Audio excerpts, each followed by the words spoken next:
Do you think maybe he's pulling your leg? Do you think maybe he's pulling your leg? Pull someone's leg. If you pull someone's leg, you tease or joke with them about something. For example, by telling them something which is not true. I panicked when he said the test was tomorrow, but then I realized he was just pulling my leg. Point Break or Bad Boys 2? Which one do you think I prefer? No, I mean, which one do you want to watch first? You are pulling my leg. Just be sure you don't let him outside, or the Eagles will snatch him. No, don't listen to her. She's just pulling your leg, isn't she? Hey, kid, if you're pulling my leg, I'm gonna eat yours. Better late than never. Never thought I'd live to see. 4 hours and 9 minutes. Better late than never, Benjamin Crowfoot. Better late than never. It's better to arrive late than not to come at all. Example, we were late for the meeting today. We got stuck in traffic. That's okay. Better late than never. 2 hours, 19 minutes. Perfect assembly. Never thought I'd live to see. 4 hours and 9 minutes. Better late than never, Benjamin Crowfoot. Better late than never, Benjamin Crowfoot. Perfect assembly. How's the water down there? We've been trying to bring China into our Pakistan Render Safe plan for years now. You have an expression, better late than never. I have an expression, better late than never. I prefer timing is everything.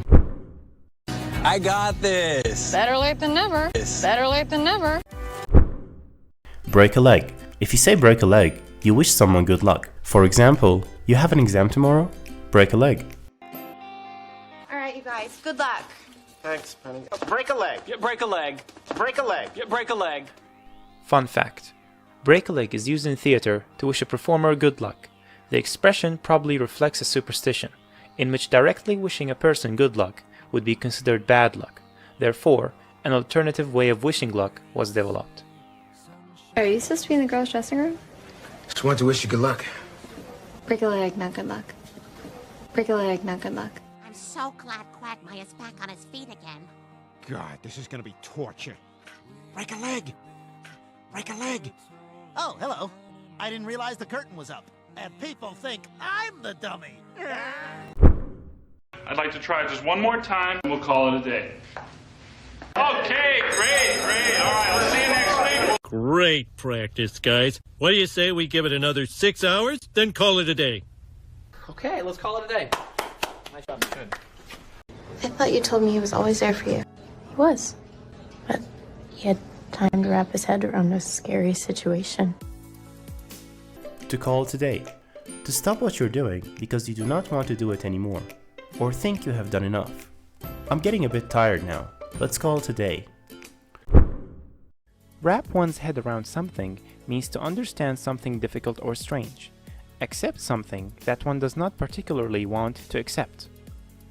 Kate is willing to pay full price for an expensive handbag, but I just can't wrap my head around that. Sorry, I just can't wrap my head around us spending $500 a month on a fortune teller. It's just 3 steps. You can really wrap your head around it. You can really wrap your head around it. Unlike all those other systems. The ship is sinking, okay? We're going down right now. Just wrap your heads around the reality of that. Cold turkey. If you quit or go cold turkey, you suddenly and completely quit an addictive habit. For example, Abdurrahman decided to stop smoking and quit cold turkey. So pathetic. No, it's not your fault. No, it's partly my fault. Because I made you quit cold turkey. Hey, how's cold turkey going? I heard chewing gum helps. You know, I never smoked, but I did once have an addiction. Food. It got bad. I've left you when I left Paris. Yeah, cold turkey. It's the only way to go. Cold turkey, what is that? Oh, it means abruptly. Oh, yes, that's what I should have. Understand? The world can't just quit on oil and nuclear power or cold turkey. You'll dismantle our entire economy overnight.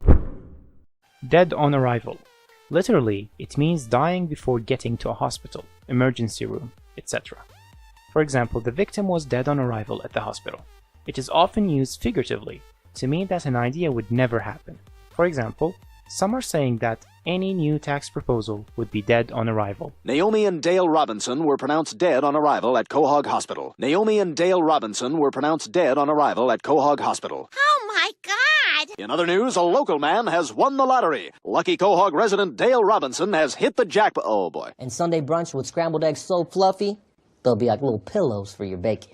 Bacon pillows.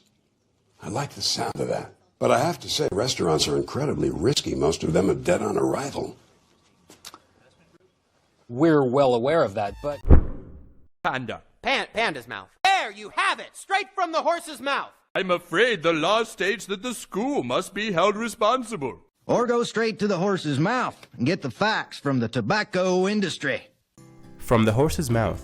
If you hear something straight from the horse's mouth, you hear it from the person who has direct personal knowledge of it.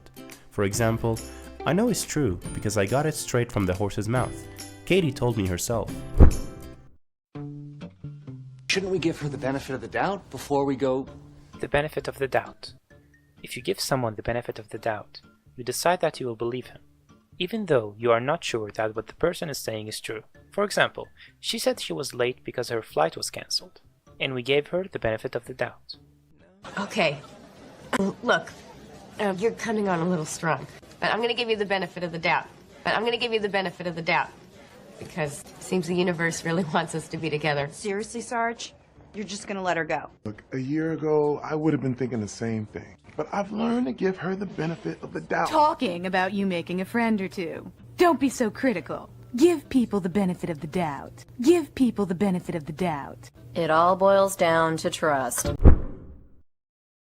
Hang in there. If you tell someone to hang in there or hang on in there, you're encouraging them to keep trying to do something and not give up, even though it might be difficult. Hang in there. Exams are almost over. We're gonna get you to the hospital and get you the medical attention you need. Yeah, hang in there, buddy. When this is over, we can get some ice cream. Me and Lois can get some ice cream, not you. They're gonna be sticking needles in you everywhere. Let him now, man. Don't you worry. It's gonna be fine. Hang in there. Hang in there. It'll be okay. Okay, enough of these riddles! Would you guys spill the beans? Spill the beans. If you spill the beans, you reveal the truth about something secret or private. For example, we had everything organized for Bruce's surprise party, but Kate accidentally spilled the beans to him at work. So why didn't you invite me? We couldn't tell you ahead of time because you'd spill the beans. I wouldn't ruin a surprise for Lenny. Surprise? What surprise? I want a minute in your house with this shopping cart like supermarket sweep. Here, time me. Peter, you expect me to let you ransack my house? Unless you'd rather I spill the beans to the chief about who's been doing your dirty work.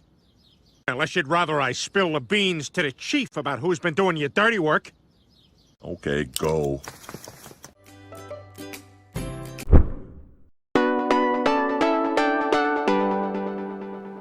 If you say that something happens once in a blue moon, you mean that something happens very rarely, and almost never happens. For example, my sister lives in Alaska, so I only see her once in a blue moon. God, I'm so sick of doing everyone's job for them. It's like, help me out a little bit. Just once in a blue moon. Just once in a blue moon. Anyway, he said that the little fella's gonna be okay and I can pick him up tomorrow. Good. Oh my God. Yeah, but he did have to have like a bunch of stitches. And he said that only once in a blue moon does a dog's ear grow back. So, still hoping. It's not just a moon, Odile. It's a blue moon. Once in a blue moon.